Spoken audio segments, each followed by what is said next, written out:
প্রতিটি ভোরের সাথে একজন কৃষক তার স্বপ্ন বুনতে মাঠে নামে। তার হাতের ঘামে জন্ম নেয় ফসল, কিন্তু আমরা কজনই বা তার স্বপ্নগুলোকে শুনি? একজন কৃষকের প্রথম স্বপ্ন তার পরিবারের জন্য সুখ, তার সন্তান যেন ভালোভাবে লেখাপড়া করে, তার স্ত্রী যেন নিশ্চিন্তে থাকে। আর সেই আশা নিয়ে সে মাঠে অক্লান্ত পরিশ্রম করে যায়। তিনি চান তার কষ্ট বৃথা না যাক, ভালো ফসল হোক, ফসলের ন্যায্য মূল্য হোক। কিন্তু অনেক সময় তার ফসলের ন্যায্য মূল্য সে পায় না। তাই বলে কখনো কৃষক তার আশা ছাড়ে না। অনেক কৃষকের স্বপ্ন তার নিজের একটা আধুনিক খামার হবে। সেখানে থাকবে উন্নত প্রযুক্তি, আধুনিক বীজ এবং স্মার্ট কৃষিকাজ। সে চায় তার সন্তান যেন তার পথ অনুসরণ করে আধুনিক কৃষক হয়। কৃষকের সবথেকে বড় দুশ্চিন্তা প্রাকৃতিক দুর্যোগ। এক রাতে বৃষ্টি, একদিনের খরা কৃষকের মাসের পর মাসের পরিশ্রমকে নিমিষেই ধূলিসাৎ করে দিতে পারে। সে চায় তার ফসল রক্ষা করতে আধুনিক সমাধান।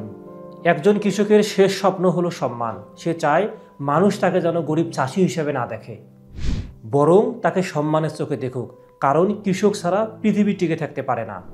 কৃষকের স্বপ্ন তার একার নয়, আমাদের সবার। আসুন আমরা কৃষকের পাশে দাঁড়াই, কৃষকের ন্যায্য মূল্য নিশ্চিত করি।